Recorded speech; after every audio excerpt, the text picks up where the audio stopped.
उनमें भी अभी तक ऐसी कोई किसी भी प्रकार के नशे की लत नहीं लगी। और हम भी कामना करते हैं कि आगे समय में किसी को भी हाँ, इस व्यसन बस, से बस, हमेशा बस। दूर रहे धन्यवाद और अच्छी इसके लिए। स्वस्थ और भरी लाइफ हाँ, मैंने देखा है कि ये लत लगनी होती है तो टीन एज में अगर लग गई हाँ तो वो थोड़ा कंटिन्यू रहती है। मतलब ये लत वो मैच्योरिटी हो गया बच्चा, हाँ उसके बाद उसके नहीं बाद वो लगती। फिर समझ जाता वो है ना कि भाई उसके लिए उसमें ये जब सही समझ है, आ जाती है हाँ, बस। कॉलेज में पहुंचने तक उसमें एक काफ़ी समझ आ जाती है, वो अपने करियर की तरफ ध्यान देने ध्यान लगता देना है, शुरू कर देता है, सही बात। तो फिर उसमें लत नहीं लगती। अगर लगी भी तो वो इस टाइप से कि हाँ कभी कभार जैसे कोई पार्टी पार्टी में गए या कोई शादी है या कोई ऐसा कोई त्यौहार आता है, जैसे जनरली होली या दशहरे पे लोग सेवन ज़्यादा करते हैं या न्यू ईयर की पार्टी है, उस समय अगर पी ली तो इसको मैं बुरा तो नहीं मानता। कम मात्रा में अगर वो लेता है और कभी कभार लेता है साल में 2-4 बार तो ठीक है। क्या युवा वर्ग को या जो शराब पीता है उसको उसका इंतजार करना चाहिए कि भाई वो जब अस्पताल में भर्ती हो जाएगा या डॉक्टर उसको बोल देंगे कि भाई तुम्हारे तो किडनियां खराब हो गई, लीवर खराब हो गया या फेफड़े खराब हो गए, क्या उसका इंतजार करेगा तब वो शराब छोड़ेगा, या फिर उसको ऐसी मनोदशा बनानी कि वो अपने मन को इतना कंट्रोल कर ले कि वो किसी प्रकार का कोई नशा न करे। तो मेरा यही कहना है। सही बोल रहे हैं आप, है ना इसमें- सर भी कुछ कहना चाहिए? इसमें मैं एक शब्द कहना चाहूँगा कि मैं भी कुछ ऐसे लोगों को जानता हूँ जिन को बीमारी कुछ हो गई है ना, उसके बाद अस्पताल में भर्ती रहे, प्रण कर लिया, कसमें खा ली इसकी उसकी कि आज के बाद मैं कभी शराब नहीं पीऊंगा या जो भी वो नशा करता है वो नशा नहीं करूँगा। लेकिन जैसे वो थोड़ा स्वस्थ होता है, मैं नाम तो नहीं लेना चाहूँगा, मेरे साथ के ही हैं दो तीन साथी हैं मेरे, थोड़ा से वो स्वस्थ होते हैं और वापस से चालू। फिर अपन देखा कि भाई तो इधर कहाँ से आ रहा है, जबकि अपने को पता है कि इधर कलाली है और वो कलाली से ही आ रहा है, फिर भी अपन अनजान बन के उससे पूछो भाई कहाँ से आ रहा है, अरे इधर काम था, वो गाड़ी देना थी किसी को या कुछ ऐसा काम था, कुछ भी बहाना बना के इधर इधर। हाँ बोलिए मुँह सुना, अरे नहीं सर मैंने ये थोड़ी, मैंने तो कसम खा ली। मतलब इतना अच्छा एक्टिंग करता है वो, क्या वो ऑस्कर हाँ, अवार्ड मिल जाएगा जबकि अमेरिका में? अपने को 101% मालूम है कि वो दारू पी के आया है, बस सर वापस से समझाना चालू नहीं कर दे तो फिर मालूम पड़ा हफ्ते भर बाद फिर अस्पताल में, सर अस्पताल में भर्ती हूँ, 1000 रुपये की जरूरत है। अब अजीज कुछ रहते हैं तो उनकी मदद भी करनी पड़ती है। लेकिन उस एवज में यदि वो 1000 रुपए लेते हैं और यदि वो जाके आपको शराब की दुकान में ले रहे हैं तो आपका मन मतलब कैसा लगता हो कि महीने में उसको पैसा- अस्पताल में अगर भर्ती है तो फिर तो शराब की दुकान पे नहीं जाएगा। नहीं बाय द वे जैसे वो अगर झूठ वैसे बोल रहा है। आएगा और 50-100 रुपए मांगेगा तो अपने को भी पता है कि ये शराब पीने के लिए मांग रहा है, उस कंडीशन में तो मैं उसको नहीं देता कभी भी। तो ये सब ये कि डॉक्टर के डर से कुछ समय तो वो छोड़ देता है, ठीक है, अपने शरीर की बीमारी की वजह से वो छोड़ देता है, परंतु वो स्थायी रूप से जब छोड़ पाएगा जब उसके अंदर इच्छा शक्ति होगी, दृढ़ इच्छा शक्ति कि वो स्वयं ही मतलब ये सोच ले कि नहीं आज के बाद मैं इसको हाथ भी नहीं लगाऊं। तो जैसे मेरी भी एक बुरी आदत थी, मैं स्मोकिंग करता था पहले, अच्छा तो बहुत प्रयास किए लेकिन छोड़ नहीं पाया। फिर एक दिन अचानक ही मेरे एक बहुत अजीज मित्र थे, उनकी सुबह सुबह डेथ हो गई। 6 बजे मेरे पास मैसेज आया कि वो नहीं रहे। पहले तो मुझे विश्वास नहीं हुआ, आसपास फ़ोन लगाकर मैंने पूछा, जब मुझे लगा कि हाँ सही बात है। और उसी दिन उनकी जो अंतिम विदाई थी, उस समय मेरे मन में एकदम विचार आया कि आज से अपन इस बुरी आदत को त्यागेंगे। और उनकी चिता पे मैंने एक नया पैकेट खरीद के और समर्पित किया और ये अपने अंदर दृढ़ इच्छा शक्ति पैदा की कि आज के बाद स्मोकिंग नहीं करूँगा। इस बात और पे तो उसके मैं बाद मैंने अभी तक नहीं करी, काफ़ी समय हो गया इस बात को। और उम्मीद है सर कि अब आने वाले समय में भी आप कभी स्मोकिंग नहीं करेंगे, इतना तो मुझे भी विश्वास है, क्योंकि आपने दृढ़ शक्ति की है क्योंकि आपको ना तो किसी ने फोर्स करा है, किसी ने ना ही आप किसी हॉस्पिटल में गए या कोई झाड़ फूक करने वाले के पास गए। इनकी वजह से आपने स्मोकिंग नहीं छोड़ी, आपने छोड़ी है अपनी अंतर आत्मा से। तो दोस्तों आप लोग भी यदि किसी को शराब छोड़ने हो, वैसे तो देखो बहुत थोड़ा मुश्किल रहता है, लेकिन वो धीरे धीरे वो छूट जाती है शराब। अच्छा, दूसरा एक और चीज़ मैं ये कहना चाह रहा था, जैसे अभी बहुत सारे मनोरोग चिकित्सक हैं, उसके बाद अपने शराब छुड़वाने वाले रहते हैं, और कहीं से दवाई मिलती है, कहीं से गोलियां मिलती हैं, कुछ गोलियां कुछ पाउडर्स भी मिलते हैं। तो वो इंसान जैसे जो शराब का आदी है, उसका परिवार उसको चुपके से वो दवाइयाँ पिला देता है। तो कहीं कहीं ये देखा गया है कि जो शराबी है वो तो अनजाने में उसको कर लेता है और बाहर जाके फिर वो शराब पी लेता है। तो उससे क्या उसके शरीर में मतलब कुछ केमिकल, क्या बोलते हैं आप, चलो आपके हमारी भाषा में तो केमिकल लोचा हो जाता है। तो उसके कारण बहुत बार देखा गया कि उसको जो एलर्जी होगा, उसका मुंह सूज जाता है, या कहीं कहीं केसों में उसकी डेथ भी हो जाती है। तो क्या मरीज को या जो शराबी है उसको बगैर बताए उसको दवाई खिलाना सही है या गलत है? मैं सर से जानना चाहूँगा विस्तार में, कृपया सर बताएं। ये बात बिल्कुल आपने सही बोली, क्योंकि एक मेरा बहुत अच्छा दोस्त है, तो उसके घर वाले कई गांव से कोई ये झाड़ फूक ओझा जिसको बोलते हैं, झोला छाप, उनसे कुछ दवाई लिया है। उनका कुछ विज्ञापन वगैरह छपा था, अपन ने देखा होगा, अपन कहीं मुत्रा जाते लगा रहता शराबी को बिना बताए शराब छुड़वाए, 2 दिन में छुड़वाए, 5 दिन में छुड़वाए। तो ऐसा ही कुछ देखा होगा उसके घर वालों ने, वो भैया लेके आ गए और बिना बताए उसको दे दी। अब उसकी माँ का फोन आया एक बार, वो शाम के समय से गायब, रात में आया नहीं। मेरे पास फोन आया, बोले वो कहाँ है?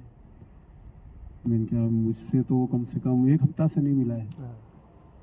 बोले वो उसने दारू तो छोड़ दी है 5-6 दिन से, लेकिन आज वो शाम को गया 4-5 बजे से, अभी तक पता ही नहीं है उसके। तो मैंने क्या फिर दारू छोड़ दी? तो फिर मैंने क्या टेंशन मत पालो, आ जाएगा, गया होगा, घूम रहा होगा। अरे नहीं भैया, वो बोले हुआ ये कि हमने ना एक दवा में मिला, वो शराब छुड़ाने की जो रहती है वो हमने खाने में मिला के उसको दे दी। तो 2 दिन से सब पागल पागल जैसा हो रहा है। तो मैंने क्या उसको पता है ये चीजें? नहीं, बोले उसको नहीं पता, हमारे वो डॉक्टर वेद ने मना करा था कि नहीं उसको बताना नहीं है, मरीज को नहीं बताना है। ठीक है, अब भैया मैंने भी जहाँ जहाँ लगता था वहाँ फोन लगाया, रात काफी हो गई थी, तो फिर मैं सो गया। सुबह फिर मैंने फोन लगाया तो बोला हाँ आ गया था, वो 3 बजे वो किसी दोस्त के साथ था, यहाँ था वहाँ था। ठीक है, फिर सुबह में जब उससे मिला तो ऐसा वो मतलब ऐसी बातें कर रहा है, इतना माइंडेड व्यक्ति, ऐसा लग रहा है जैसे कि वो तो पागलों जैसे हरकत कर रहा है। तो मैंने उससे पूछा, उसके दिमाग पे कहीं ना कहीं असर। अरे यार मनीष, बोले यार क्या पता मेरे घर वालों ने मुझे क्या दे दिया, वो मेरी हालत ऐसी हो रही है। तो मैंने उससे ये पूछा, मैंने कहा तू सही सही बता, 5 दिन में शराब पी तूने? बोले 3 दिन तो मेरी इच्छा ही नहीं हुई, और चौथे दिन मैंने पी, जब से मेरा मानसिक संतुलन ऐसा हो रहा है। मैंने कहा यार ये तेरे घर वालों ने बहुत गलत तो करा है कि तुझे बताया नहीं। वो पहली बात, अगर तुझे ऐसी कोई दवाई देनी थी तो रिहेब सेंटर रहते हैं, रहते हैं। उज्जैन में भी 2-3 हैं, तो रोड पे भी काफी है, 3-4 हैं। तो वहाँ पे आप जाओ, वहाँ पे प्रॉपर मरीज को बता के इलाज करते हैं, और वो थोड़ा लंबा भी चलता है, 15 दिन, 20 दिन, महीना भर, 2 महीना भी लग जाता है। परंतु वहाँ से मतलब मैंने ऐसा सुना है, अभी तक ऐसा कोई मेरा परिचित गया तो नहीं है रिहेब सेंटर पर, सुना है मेरा तो कि 2-1 महीने वहाँ रहने के बाद फिर वो छोड़ दी उसने, तो फिर वो सेवन नहीं करता है। तो वो ज़्यादा अच्छा तरीका है, जबकि ये गलत तरीका है। उसके बाद उस दोस्त को मेरे किडनी और पेट में ऐसी कुछ समस्या हो गई कि उसको डॉक्टर ने बोला कि दिन भर में सिर्फ आपको आधा लीटर पानी पीना है।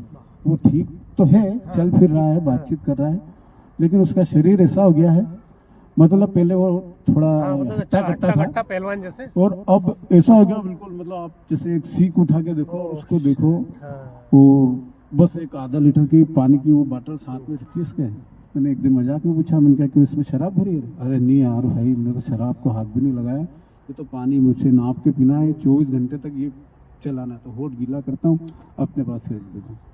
तो उनका मेरे को पानी पिलाया नहीं, वाला मेरा नाप बिगड़ जाएगा तो ये कंडीशन हो जाती है। तो मेरा ये कहना सर कि लोग बाग जब युवा रहते हैं, अच्छा उनका शरीर रहता है, तो तब तक तो शराब उनको बहुत मज़ा आता है, तब तक शराब उनके जो अंदर के ऑर्गन है उनको नुकसान नहीं पहुंचाती है। लेकिन उसी शराब की वो मात्रा जब बढ़ाते जाते हैं, और ध्यान रहे कि मात्रा शराब की बढ़ रही है और शरीर दर उम्र वो घटता जाता है, प्रतिदिन हर घंटे वो खत्म होता है शरीर हमारा। तो आप ये सोचो कि आज हमने दारू पी, या कल हमारी किडनी या लीवर खराब हो जाए, तो ऐसा बिल्कुल भी नहीं होगा। लोग सोचते हैं कि आज कुछ भी नहीं हो रहा, हमें महीनों हो गए, हमें सालों हो गए पीते पीते, लेकिन धीरे धीरे जब 10 से 15 साल निकलते हैं तो उनके अंदर के अंग भी जवाब दे देते हैं, और सारे अंग कहीं ना कहीं हर एक अंग से जुड़े हुए, एक दूसरे से कनेक्टेड है। तो एक अंग यदि खराब हुआ तो वो डिफेक्ट करता है सभी अंगों पे। जैसे कि शराब पीने से हमारा सबसे पहले जो डैमेज होगा वो लीवर होगा, लीवर से, लीवर का कनेक्शन दिमाग से, फेफड़े खराब होंगे हमारे, लीवर से हमारी बड़ी आंतें, छोटी आंतें, मलाशय, ये पूरा शरीर ही डैमेज हो जाएगा। और आखिरी में ये स्थिति हो जाती है कि वो आदमी शराब के बगैर जिंदा भी नहीं रह सकता, और यदि उसको शराब नहीं दी जाए तो वो या तो खुद आत्महत्या कर लेगा या उसका शरीर खत्म ही हो जाता कुल मिला के। तो मैं तो देखो इस चैनल के माध्यम से यही सलाह दूँ कि भाइयों दोस्तों, कोई भी शराब ना पिए और उनको शराब के नुकसान बताएं। जैसा कि सर ने इनके मित्र की कहानी बताई, अब क्या मतलब है, देखो ये तो आप भी जानते हैं, मैं भी जानता हूँ, सर सभी पूरी दुनिया जानती है कि हम सब नश्वर हैं भाई, आज नहीं तो कल मरेंगे, लेकिन जो ईश्वर ने हमें मानव जीवन दिया है तो उसका एक मजा कीजिए, आप एंजॉय कीजिए। ऐसा थोड़ी कि सजा, अब मान लो आप बिस्तर पे पड़ो और 10 साल तक बिस्तर पे पड़ो, और हम देखते हैं कहीं ना कहीं कोई ऐसे मरीज है, आप हॉस्पिटल में जाके देखिए, लीवर के हॉस्पिटल में जाके देखिए, किडनी के अस्पताल में जाके देखिए, कैंसर के अस्पताल में बस एक बार जाके देखिए। और यदि कोई आपका दोस्त, मित्र, रिश्तेदार, किसी बहन का पति या किसी माँ बाप का बेटा यदि वो दारू नहीं छोड़ा तो उसको एक बार इन अस्पतालों में ले जाए, बस सिर्फ एक बार वहां के मंजर दिखा दे, फिर उससे पूछो कि आप दारू पिएगा, देख के दारू पीते थे, और वो खुद जो मरीज है वो खुद इनको बताएंगे कि देखो हम दारू पीते थे, हमारे माँ बाप हमें समझाते थे, और आज हम इस स्थिति में, हमारे जमीनें बिक गई, घर बिक गया, लेकिन हम लीवर हमारा सड़ रहा है, खत्म हो रहा है, उसका इलाज बिल्कुल नहीं हो रहा। तो मैं तो भैया यही चाहता हूँ सभी से, ये मेरा यही चैनल के माध्यम से गुजारिश है कि दारू नहीं पिए और बिल्कुल भी इसका सेवन न करें। कट करो। तो सर मेरा नेक्स्ट क्वेश्चन आपसे ये है कि कहीं ना कहीं आपने भी देखा होगा कि एक सामान्य फाइनेंशियल स्थिति वाला व्यक्ति, मतलब सामान्य से मीन्स अपन ये मान लें कि 10 या 15 या 20 हज़ार रुपये महीना कमाता होगा, तो वो भी यदि शराब पीता है डेली, तो जब वो शाम को छूटता है, शराब की दुकान पर आता है, उसको जितनी शराब पीना उतने पीता है, या कहीं के दोस्तों के साथ में रहकर और ज़्यादा भी पी लेता है, और फिर घर जाके वो कई बच्चों से झगड़ा करता है, वाइफ को मारता है, गाली गलौज करता है, घर की पूरी शांति भंग कर देता है। तो यही यदि क्रम रोज और डेली हमेशा यदि चलता रहता है तो उसका घर मतलब पूरा तहस नहस हो जाता है, उसकी आर्थिक स्थिति भी ठीक नहीं रहती है।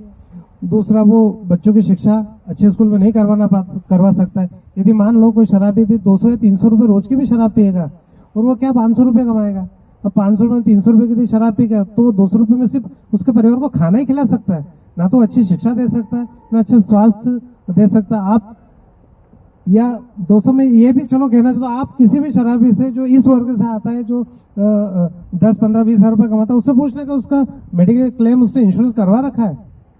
तो मैं ये कहूँगा कि ये मैं 5 मतलब बहुत, चलो हाँ मैं काट देंगे उसको हाँ नहीं काट मेडिक्लेम वाली बात अभी मत करो। हाँ चलने दो उसको, नहीं रोकू। रोकी दो यार। तो सर आप इस प्रश्न का उत्तर बताइए मुझे कि किस तरह से एक शराबी अपने परिवार में शांति भंग करता है और उसका परिवार किस हद तक मानसिक, शारीरिक रूप से प्लस फाइनेंशियल रूप से वो डिस्टर्ब रहता है, और कहीं ना कहीं शराब उसको गरीबी की खाई में धकेलती है। इस पे जरा आप विस्तार से बताएं हमारे मित्रों को।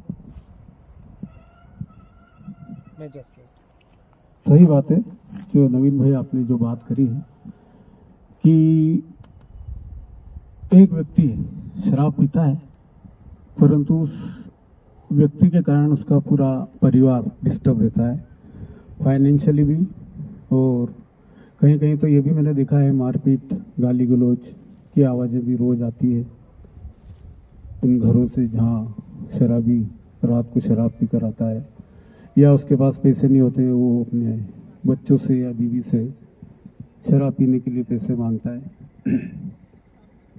तो उसकी आर्थिक स्थिति तो खराब है ही सही, साथ में उसका स्वास्थ्य भी खराब हो रहा है, परिवार की तरफ ध्यान नहीं दे रहा है, तो बच्चों की तरफ ध्यान नहीं दे रहा है, तो बच्चे भी कहीं ना कहीं गलत दिशा में जा रहे होंगे, स्कूल नहीं जा रहे होंगे क्योंकि फीस के पैसे नहीं है।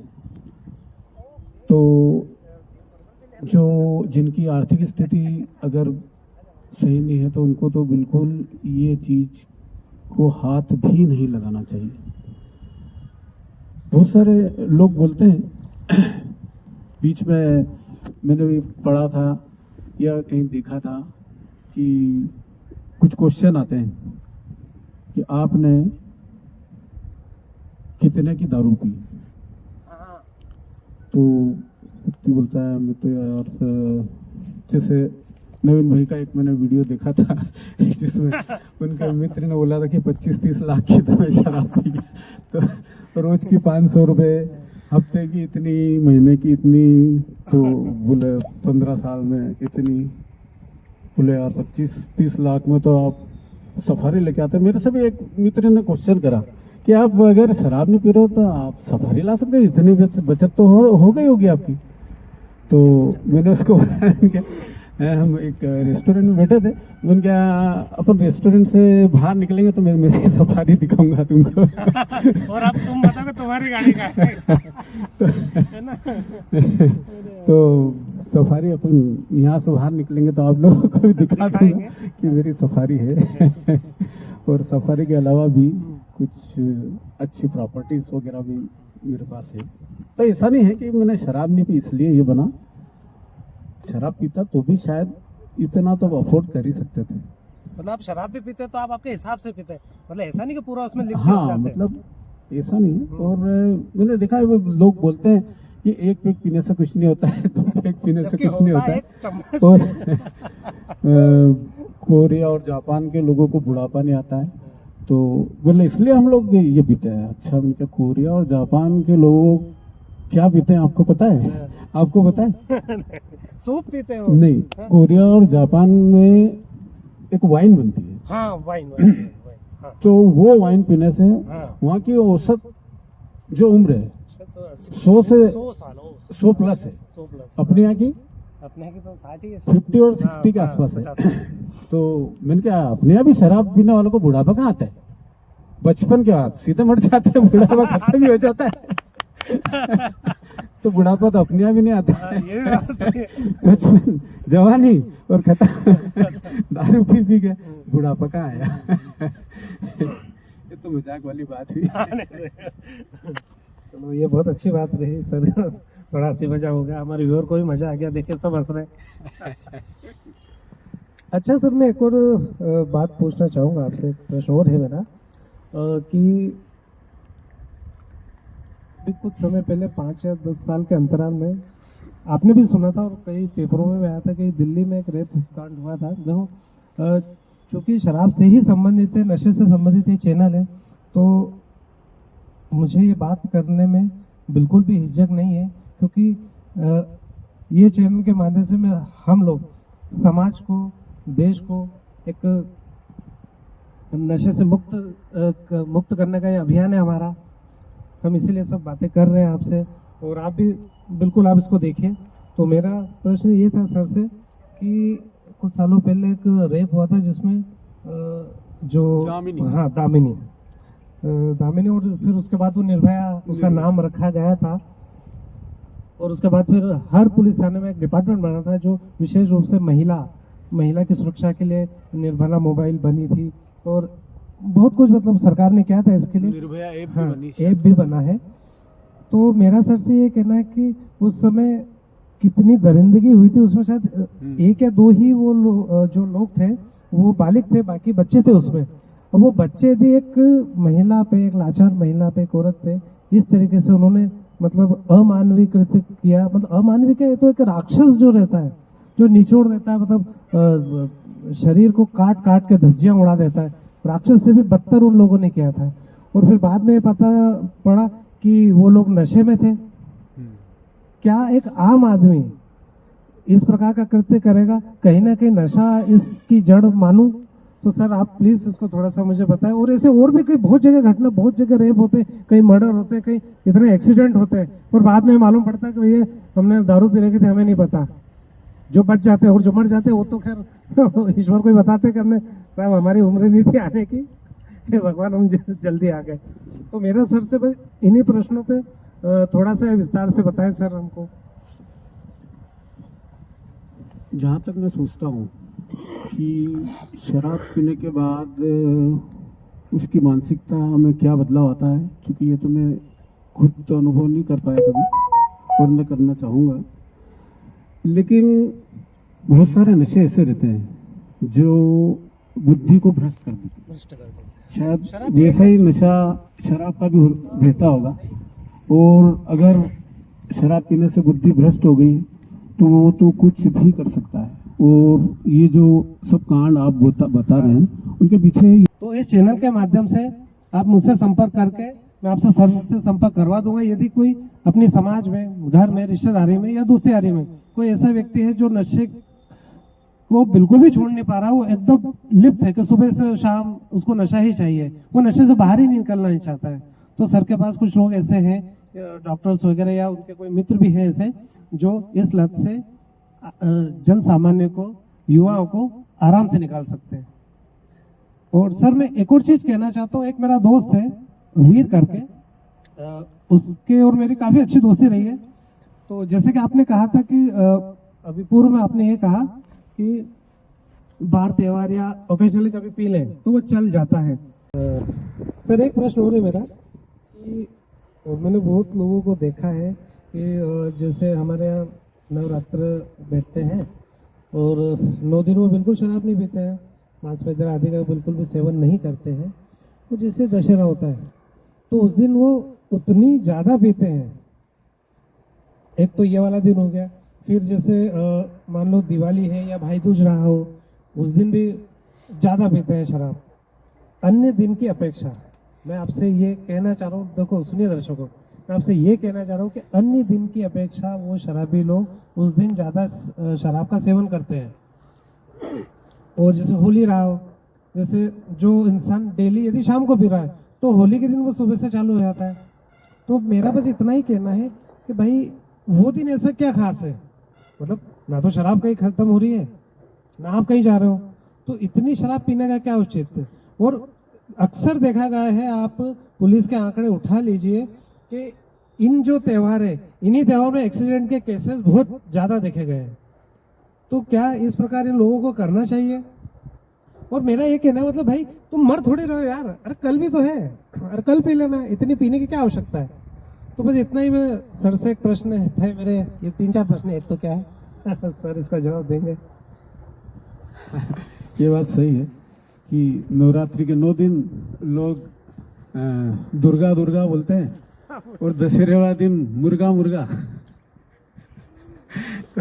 और शराब का सेवन इतना ज़्यादा कर लेते हैं कि हमारे कैमरामैन सर को भी हंसी आ गई है।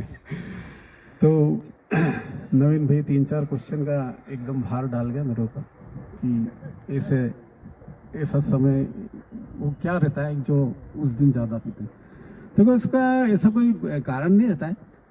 अब छुट्टी वाला दिन आ जाता है, जैसे जनरली दशहरे की 2-3 दिन की छुट्टी रहती है, होली की 1-2 दिन की छुट्टी रहती है, तो बस वो छुट्टी का एंजॉय करने के लिए लोग सुबह से चालू हो जाते हैं, जहाँ तक मैं सोचता हूँ। और अगर वो ऐसा क्यों करते हैं तो ये तो आपको जो शराब पीते हैं ज़्यादा उनसे ये क्वेश्चन करेंगे तो उनका जवाब ज़्यादा अच्छे से दे पाएंगे। मेरी तो सोच से यही है कि छुट्टी वाला दिन रहता है और इंजॉय का दिन रहता है, दशहरा, होली, न्यू ईयर, इसलिए वो सुबह से दिन में भी चालू हो जाते हैं और अत्यधिक मात्रा में शराब पीते हैं। एक बहाना भी मिल जाता है उनको कि आज तो घर वालों की तरफ से भी छूट है, इसलिए आज पी लो जितनी पीना हो। और कुछ लोग ऐसे रहते हैं ना, सिर्फ होली या दशहरा या न्यू ईयर पे ही पीते हैं। जैसे हमारे 2 मित्र हैं, वो सिर्फ न्यू ईयर पे ही पीते हैं और इतनी पिएंगे कि साल भर का कोटा एक साथ पूरा करने की कोशिश करते हैं। रोक दे उसको। तो सर बहुत बहुत धन्यवाद, आज आपने इतना समय दिया, कम से कम आधा 1 घंटा का आपने हमें स्पीच दी, जिससे कि समाज को बहुत अच्छा संदेश गया है। तो सर एक लास्ट में एक और प्रश्न मैं आपसे पूछना चाहूँगा, प्रश्न भी रहेगा ये और आने वाली पीढ़ी और समाज को नया संदेश भी रहेगा। तो सर मुझे ये बात बताइए कि आजकल के जो युवा हैं वो भयंकर नशे की लिप्त में अंदर तक गड़े जा रहे हैं। कुछ महिलाएं हैं वो शराब का सेवन करती है, समाज में भी शराब मतलब लगभग शराब या अन्य नशा से हुक्का हुआ, बीड़ी, सिगरेट, ये भी सब मतलब चारों तरफ से समाज को घेरे हुए हैं।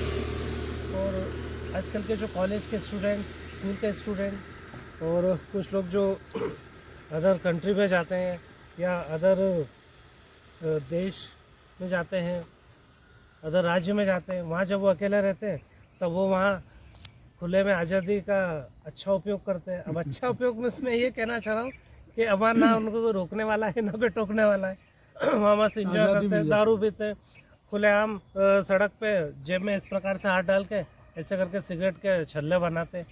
तो सर मेरा आपसे यही प्रश्न है, ये कि लास्ट प्रश्न है और फिर इसके बाद हम बस आप मुझे ये बता दीजिए कि इन सबको समाज की जो कुरीतियाँ हैं, जो समाज में एकदम से व्याप्त है पूरा नशा, आप इसको आपके स्तर से भी आपको यदि जिम्मेदारी दी जाए कि आप इसको हटाना चाहें, सब पूरे समाज को, पूरे देश को, पूरे विश्व को यदि नशा मुक्त आप करना चाहें तो आप किस प्रकार से प्रयास करेंगे?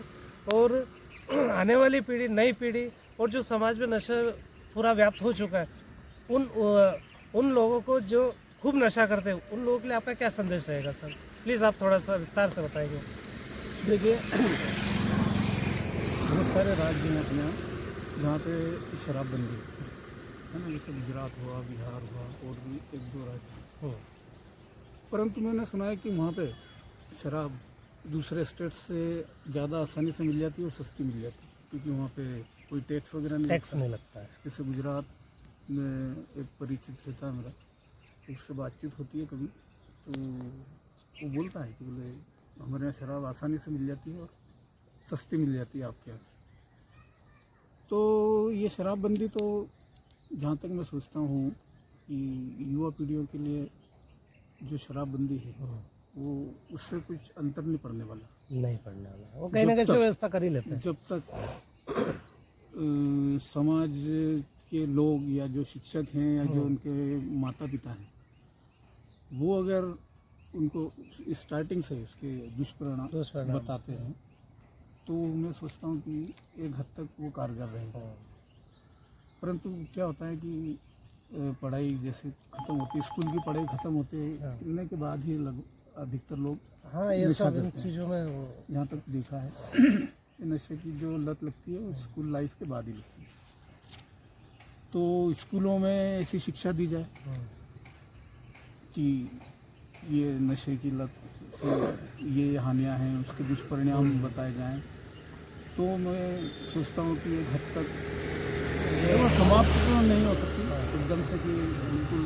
पर सर जो युवा है वो एकदम एक और चीज़ है, क्या सरकार को एक ऐसा कदम उठाना चाहिए कि जैसे 5वीं का तो बच्चा 6ठी में आता है, जैसे पाठ्यक्रम बदलते हैं तो 6 जो सब्जेक्ट होते हैं उसके अलावा शराब या कोई सा भी नशा हो उसका दुष्परिणाम पे देख वो करें, स्कूली पब्लिश करें और उसको अनिवार्य करें, प्रकार का कोई सब्जेक्ट जोड़ा जा सकता है। आप क्या कहें? और शिक्षकों को भी मतलब अपने स्टूडेंट को जो कहते हैं 6ठी 7वीं 8वीं तो वो इस प्रकार की बातें बताएं, दुष्परिणाम बताएं, इस प्रकार के कोर्स बताएं, चालू हो करें सरकार, पाठ्यक्रमों में जोड़े ऐसे कुछ अध्याय, तो कुछ हद तक इस पर लगाम लगाई जा सकती है। बाकी स्वप्रेरणा है, अगर स्वप्रेरणा से ही शराब छोड़ सकते। अब एक और चीज़ है कि मान लो कोई नशे का आदी हो गया, लेकिन वो शुरू से तो नशे का आदी नहीं रहता है, तो अपन यदि उस वर्ग उन बच्चों को, उन महिलाओं को जो नशा धीरे धीरे करके बहुत चरम सीमा तक उसको पहुंच जाते हैं, यदि उनको नशा स्टार्टिंग से ही ना मिले, क्योंकि स्टार्टिंग से वो उसके दुष्परिणामों को जान जाए भली भांति, वही वही तो कैसा हाँ, रहेगा? वही प्राथमिक शिक्षा में इस प्रकार के अपने को कोर्स जोड़ना चाहिए वही और घर में भी इस प्रकार की शिक्षा देना चाहिए कि बच्चा स्कूल में या थोड़ा सा समझदार हो जाता है उस समय से ही उसको दुष्परिणाम बताएगा। तो मेरे ख्याल से हाँ, कुछ तो चेंज वो हो सकता उस रास्ते जाएगा ही कुछ नहीं। चेंज हो सकता हाँ, तो वो छोड़ने का या कोई सवाल ही पैदा नहीं हाँ होता। और मैं ये सोचता हूँ कि ये जो 1 घंटे का अपना लगभग वीडियो बना हाँ। है इसमें अगर मैं ये सोचता हूँ कि अगर 2-4 लोग भी अगर शराब छोड़ते हैं तो ये अपना 1 घंटा हाँ, ये सार्थक रहे, सार्थक है। जो हमने मेहनत करी और जो हमारा वीडियो और जो बनाने आप- का एम है। आप बता रहे हो कि मैंने इस टाइप के बहुत सारे वीडियो हाँ, बनाए काफ़ी हैं। वीडियो है। हाँ तो ये देख के आपकी चैनल देख के अगर कुछ लोग भी शराब छोड़ते हाँ। हैं तो ये आपका एक बहुत अच्छा प्रयास रहेगा। अच्छा, आप हमारे व्यूअर्स को, हमारे सब्सक्राइबर को क्या कहना चाहते हैं? बस आप वीडियो देखें और ज़्यादा से ज़्यादा लाइक करें, कमेंट्स करें और सब्सक्राइब करें इनकी चैनल और उससे कुछ ना कुछ प्रेरणा लें। आप भी मतलब इस मुहिम में जुड़े। बिल्कुल हाँ, यदि आप प्रत्यक्ष अच्छी रूप मुहिम है, से इसलिए मैं कोई जुड़ा। न जुड़ पा रहा हो तो इसी तरह कम से कम हाँ हमारा लाइक साथ करें, दें। सब्सक्राइब करें। आपका एक शेयर किसी को जान बचा सकता है, उसे नशे से मुक्त कर सकता है, उसका परिवार सुखी हो सकता है यदि वो इस चैनल के माध्यम से वीडियो देखकर यदि वो शराब छोड़ देता है या कोई सा नशा छोड़ देता है तो ये बहुत अच्छा ये कदम अच्छी रहेगा। थैंक यू दोस्तों।